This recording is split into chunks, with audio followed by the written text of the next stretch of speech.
Kalau sampai mengatakan jilbab tidak wajib, ya itu kan ajaran Al-Quran itu. Menutup aurat itu kan ajaran Al-Quran.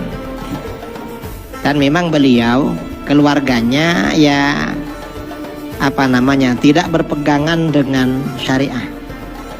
Karena kalau masuk TV gak pakai kerudung, gak sesuai, memang gak sesuai. Artinya ya anak-anaknya tidak taat pada ajaran agama. Dan Pak Quraish Shihab ini lama-lama terpengaruh dengan Syiah. Akhirnya membela Syiah, menulis buku berjudul Sunnah Syiah Bergandengan Tangan. Akhirnya dibantah oleh kawan-kawan saya di Pondok Pesantren Sitogiri dengan buku berjudul Sunnah Syiah Mungkinkah Bergandengan Tangan.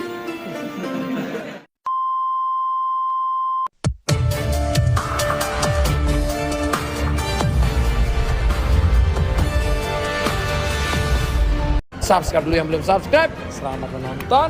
Enjoy. Baik, pertanyaan dari Pasca Sarjana, Ustaz. Ini ada mahasiswa Pasca Sarjana mengatakan terkait salah satu tokoh tafsir di Indonesia yang mana beranggapan jilbab itu tidak wajib. Bagaimana tanggapannya, Kiai? Saya kira kalau bilang jilbab gak wajib bukan tokoh tafsir itu. Memang di Indonesia ini ya, yang dianggap tokoh tafsir itu Dr. Quraish Shihab. Yang saya amati dari buku-buku beliau, Tafsir Al-Misbah itu sumbernya 3 kitab. Yang pertama Tafsir Al-Manar, tulisan Syekh Sayyid Rashid Ridha dari ceramah gurunya Muhammad Abduh. Di bagian awal saya perhatikan, kalau Rashid Ridha ini keliru, Dr. Quraish Shihab keliru juga. Mengapa? Karena taklid pada Rashid Ridha. Saya perhatikan. Itu sumber pertama. Sumber kedua, sumbernya Tafsir Al-Misbah itu Tafsir At-Tahrir wa Tanwir, karangan ulama Tunis Muhammad At-Tahir bin Ashur Al-Maliki. Itu yang kedua. Yang ketiga, rujukannya Nalmud Durar fi Tanasubil Ayati Waswar, karangan ulama abad 9 Al-Imam Burhanuddin Ibrahim bin Omar Al-Biqai. Sumbernya dari situ. Kalau beliau dibilang pakar tafsir, yang enggak lah, wong itu hanya comot-comot aja.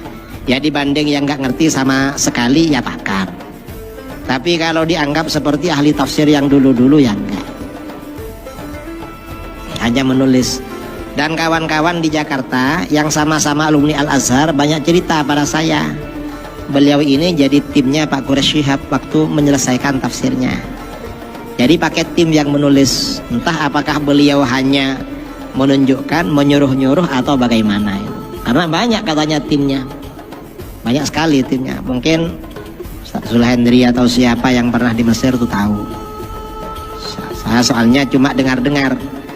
Timnya pernah ke rumah saya cerita itu. Kalau sampai mengatakan jilbab tidak wajib, ya itu kan ajaran Al-Quran itu. Menutup aurat itu kan ajaran Al-Quran. Dan memang beliau, keluarganya ya tidak berpegangan dengan syariah. Karena kalau masuk TV gak pakai kerudung, gak sesuai, memang gak sesuai. Artinya ya anak-anaknya tidak taat pada ajaran agama. Dan Pak Quraish Shihab ini lama-lama terpengaruh dengan Syiah. Akhirnya membela Syiah, menulis buku berjudul Sunnah Syiah Bergandengan Tangan. Akhirnya dibantah oleh kawan-kawan saya di Pondok Pesantren Sitogiri dengan buku berjudul Sunnah Syiah Mungkinkah Bergandengan Tangan. Memang condong pada Syiah. Dan keluarga Quraish Shihab ini banyak condong ke Syiah. Mengapa condong ke Syiah? Ya mungkin dikasih fulus sama Syiah. Karena Syiah ini banyak uangnya. Saya setelah dialog dengan Syiahnya kalah, saya sering ditelepon diajak ke Iran. Katanya mau dibiayai, dengar-dengar mau dikasih uang saku 4 miliar. Banyak uangnya memang mereka ini. Ya gak tahu lah, tapi dari bukunya itu memang yang masalah Syiah menunjukkan kalau beliau gak ngerti masalah ini. Ngertinya hanya tafsir. Kalau soal akidah, soal fikih, beliau gak ngerti sama sekali. Karena kuliahnya cuma soal jurusan tafsir yang saya baca dari bukunya.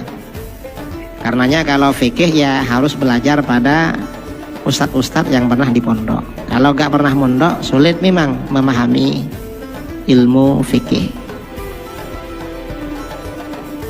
Kalau jilbab itu hukumnya wajib, saudara. Dan itu ayat Al-Quran. Di dalam ayat Al-Quran kan sangat jelas kan. Dan yang boleh dibuka dan yang harus ditutup itu apa saja. Yang boleh dibuka itu kan hanya zinah zahirah, perhiasan luar, itu orang perempuan. Perhiasan luar ya, wala yubdina zinatahunna illa ma dhahara minha. Perempuan gak boleh menampakkan perhiasannya kecuali yang biasa ditampakkan. Ini ulama khilaf, yang biasa ditampakkan ini apa? Kalau Ibnu Abbas, yang biasa ditampakkan itu wajah dan telapak tangan. Berarti perempuan gak wajib bercadar. Kalau menurut Ibnu Mas'ud, yang ditampakkan pakaian luar, wajah harus pakai cadar. Jadi seperti itu. Kalau yang seperti leher itu gak boleh ditampakkan itu. Karena di dalam ayat wal yatribna bi khumurihinna ala juyubihin, dan pasangkan kerudung mereka pada bagian dada mereka. Kalau kerudung ini didirikan pada bagian dada, berarti leher gak kelihatan, rambut gak kelihatan. Itu peraturannya. Jadi peraturannya jilbab di situ. Ini sebagian orang kadang-kadang pakai jilbab, cuma ya pakai kerudung aja, lalu rambutnya depannya kelihatan. Nggak boleh itu, nggak ada mazhabnya itu. Itu mazhab modern. Apalagi yang rambutnya dibuka, itu nggak ada mazhab. Karena mengapa orang Arab itu dulu sebelum turun ayat orang Arab jahiliyah itu pakai kerudung. Kerudungnya itu ke belakang. Karena kerudungnya ke belakang, lehernya dan dada bagian atas kelihatan. Lalu akhirnya apa? Kerudung ini di dalam Al-Quran diperintahkan diletakkan ke leher dan dada bagian atas agar gak kelihatan. Itu peraturan tentang aurat. Itu di surat An-Nur. Ini masjidnya kan Masjid Raya An-Nur. Makanya perlu ya diperdalam surat An-Nur tentang kajian jilbab itu.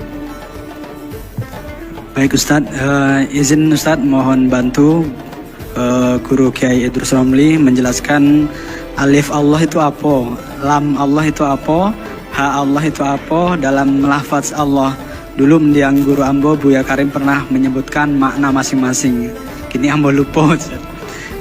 Ini Ustadz mohon dijelaskan tentang alif Allah itu apa Ustadz, kemudian lam Allah itu apa dalam lafaz Allah.